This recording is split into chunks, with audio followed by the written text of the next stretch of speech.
সহবাসের প্রথম থেকে শেষ পর্যন্ত লিঙ্গ নরম হবে না, সমাধানে হোমিওপ্যাথি। প্রিয় দর্শক, আসসালামু আলাইকুম। দেশে এবং দেশের বাহির থেকে যারা আমার এই যৌন স্বাস্থ্য বিষয়ক ইউটিউব চ্যানেলটি দেখছেন, আপনাদের সবাইকে অনেক অনেক শুভেচ্ছা। আমি ডাক্তার মোহাম্মদ ইব্রাহিম খলিল আপনার সামনে উপস্থিত হয়েছি। আজকে কথা বলছি সহবাসের প্রথম থেকে শেষ পর্যন্ত লিঙ্গ শক্ত রাখার অত্যন্ত কার্যকরী পরীক্ষিত দুটি হোমিওপ্যাথিক ঔষধ সম্পর্কে। দর্শক, যৌন রোগে আক্রান্ত যে সমস্ত পুরুষেরা আমার কাছে চিকিৎসা নিয়ে থাকেন, তারা সব থেকে কমন যে অভিযোগটি করে থাকেন সেটি হচ্ছে সহবাসের সময় লিঙ্গ শক্ত হয় না, কিংবা কোনো রকম শক্ত হলেও সাথে সাথে নরম হয়ে যায়। অনেকে বলছেন সহবাসের প্রচন্ড ইচ্ছা বা আগ্রহ, কিন্তু লিঙ্গ ঠিকমতো শক্ত হচ্ছে না। কোনো রকম শক্ত হলেও সামান্য উত্তেজনায় লিঙ্গ দিয়ে আঠালো তরল পানি বের হয়ে লিঙ্গ একদম নিস্তেজ হয়ে যাচ্ছে, আর সহবাস করার মতো উপযুক্ত থাকছে না। আবার কেউ কেউ বলছেন লিঙ্গ শক্ত হচ্ছে, স্ত্রী যৌনাঙ্গে স্পর্শ করা মাত্রই কিংবা ভিতরে প্রবেশ করানোর সাথে সাথে আমাদের বীর্যপাত হয়ে যাচ্ছে। আজকের ভিডিওতে কথা বলবো একজন পুরুষের সহবাসের সময় কেন লিঙ্গ ঠিকমতো শক্ত হয় না অথবা দ্রুত বীর্যপাত হয়ে যায়, এগুলো নিয়ে বিস্তারিতভাবে আলোচনা করছি। আশা করছি আপনি ভিডিওটি না টেনে শেষ পর্যন্ত মনোযোগ সহকারে দেখবেন। দর্শক, একজন পুরুষের কিন্তু সহবাসের সময় লিঙ্গ ঠিকমতো শক্ত না হওয়া কিংবা দ্রুত বীর্যপাত হয়ে যাওয়ার অসংখ্য কারণ থাকতে পারে। তার ভিতরে অন্যতম যে কারণটি সেটি হচ্ছে অতিরিক্ত ধাতু ক্ষয়। একজন পুরুষ কিন্তু বিভিন্নভাবে অতিরিক্ত বীর্য ক্ষয় করে থাকেন। যেমন কেউ কেউ আছেন হস্তমৈথুনের মাধ্যমে বীর্যপাত ঘটিয়ে থাকেন, আবার কেউ কেউ আছেন দুরানের চিপায় লিঙ্গ চাপ দিয়ে বীর্যপাত ঘটান, আবার অনেকেই বালিশ কিংবা বিছানার সাথে ঘর্ষণ করে বীর্যপাত ঘটিয়ে থাকেন।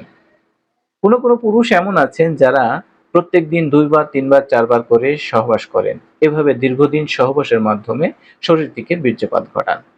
আবার কেউ কেউ বলছেন যে প্রস্রাব বা পায়খানায় গেলে বেগ দিলেই তাদের লিঙ্গের মাথা দিয়ে আঠালো পানি বের হয়ে নিস্তেজ হয়ে যাচ্ছে।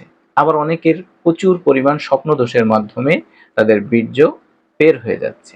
এই যত প্রকার মাধ্যমেই হোক, একজন পুরুষের শরীর থেকে যখন অতিরিক্ত বীর্যপাত ঘটে, তখন কিন্তু একটা সময় পরে তাদের ইরেকটাইল ডিসফাংশন বা লিঙ্গের উত্থানজনিত সমস্যা অথবা প্রিম্যাচিউর ইজাকুলেশন দ্রুত বীর্যপাতের সমস্যা দেখা দিয়ে থাকে। আবার নিয়মতান্ত্রিক জীবনযাপনের অভাবেও কিন্তু আপনার প্রিম্যাচিউর ইজাকুলেশন, ইরেকটাইল ডিসফাংশনের মতো সমস্যা দেখা দিতে পারে। কিছু ক্রনিক ডিজিজ রয়েছে, যেমন diabetes, heart, liver, kidney, cholesterol, তারপরে আপনার প্রোস্টেট সংক্রান্ত বিভিন্ন সমস্যা। এই সমস্যাগুলো দীর্ঘদিন যাবৎ থাকলে এবং সেগুলোর ঔষধ সেবন করলে সেক্ষেত্রেও কিন্তু আপনার ইরেকটাইল ডিসফাংশন অথবা প্রিম্যাচিউর ইজাকুলেশনের সমস্যা দেখা দিতে পারে। এখন প্রশ্ন হলো, কোনো পুরুষের যদি বিভিন্ন কারণে লিঙ্গের উত্থানজনিত সমস্যা দেখা যায় কিংবা দ্রুত বীর্যপাতের সমস্যা দেখা যায়, তাহলে সেটি কি স্থায়ীভাবে হোমিওপ্যাথির মাধ্যমে সমাধান করার কোনো উপায় আছে? দর্শক, এই বিষয়গুলো আপনার সাথে বিস্তারিতভাবে কথা বলছি। দর্শক, এখন প্রশ্ন হতে পারে, কোনো পুরুষ যদি বিভিন্ন ধরনের যৌন দুর্বলতার সমস্যায় আক্রান্ত হয়ে যায়, তাহলে সেটির স্থায়ী সমাধান কি হোমিওপ্যাথিতে আছে? এখানে একটি কথা আপনাকে বলে রাখি, 25 বছরের পর থেকে কিন্তু পুরুষের শরীরে টেস্টোস্টেরন বা সেক্স হরমোনের মাত্রা কমতে থাকে।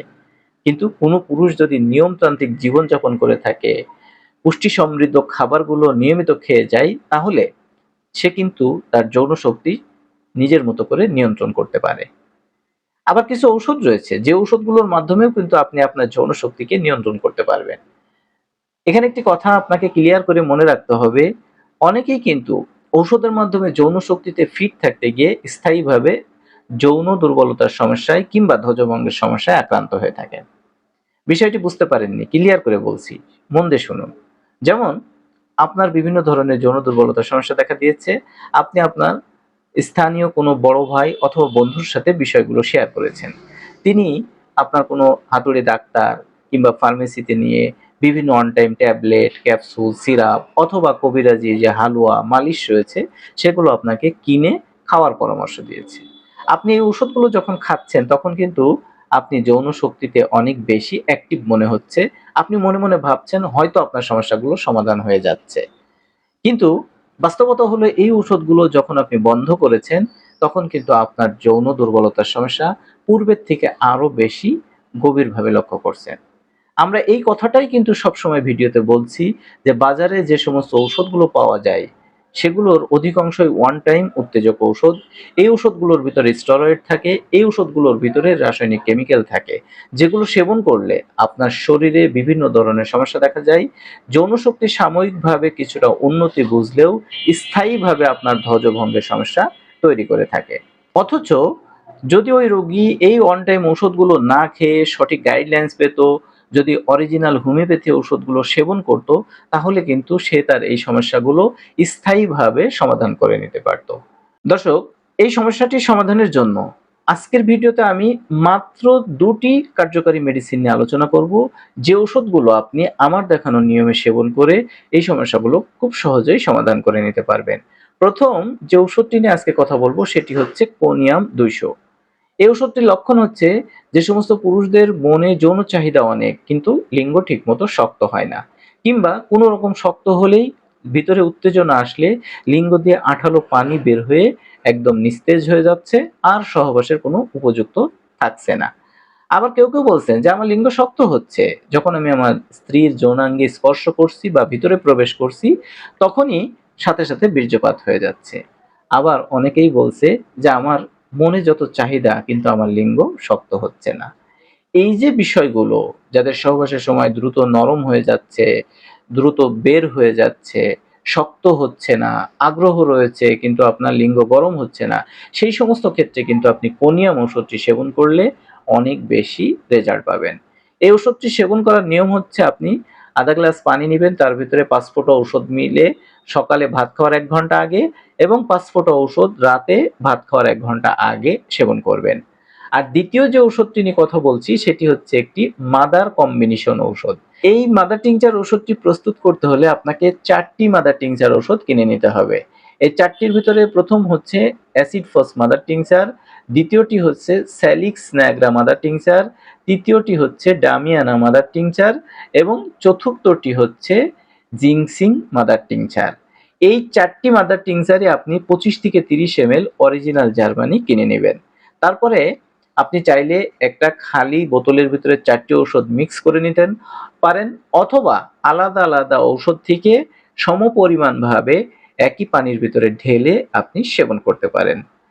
আপনি এই ওষুধটি প্রত্যেকদিন সকালে 40 ফোঁটা ঔষধ আধা গ্লাস পানির সাথে মিশিয়ে খাওয়ার আধা ঘন্টা পরে একবার সেবন করবেন, 40 ফোঁটা ঔষধ দুপুরে একবার খাওয়ার পরে সেবন করবেন, 40 ফোঁটা ঔষধ রাতে একবার খাওয়ার পরে সেবন করবেন। অর্থাৎ 4টি ঔষধ থেকেই 10 ফোঁটা করে সমপরিমাণ পানির ভিতরে নিয়ে আপনি দিনে 3 বার খাওয়ার আধা ঘন্টা থেকে 1 ঘন্টা পরে সেবন করবেন।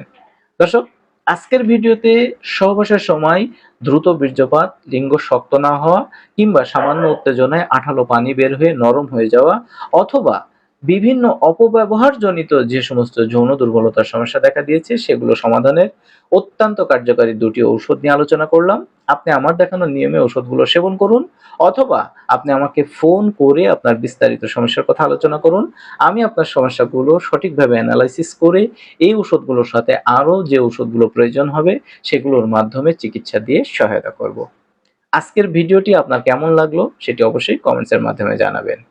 ভিডিও সম্পর্কে কিংবা আপনার যৌন সংক্রান্ত বিষয়ে যদি কোনো প্রশ্ন বা মতামত থাকে সেটিও আপনি জানাতে পারেন। ভিডিওটি যদি আপনার কাছে উপকারী মনে হয় তাহলে অবশ্যই বন্ধুদের সাথে শেয়ার করতে ভুলবেন না। নতুন কোনো ভিডিওতে নতুন কোনো বিষয় নিয়ে আবার আপনার সঙ্গে আমার দেখা হচ্ছে। সে পর্যন্ত আপনি সুস্থ থাকবেন, ভালো থাকবেন, নিরাপদে থাকবেন। আল্লাহ হাফেজ।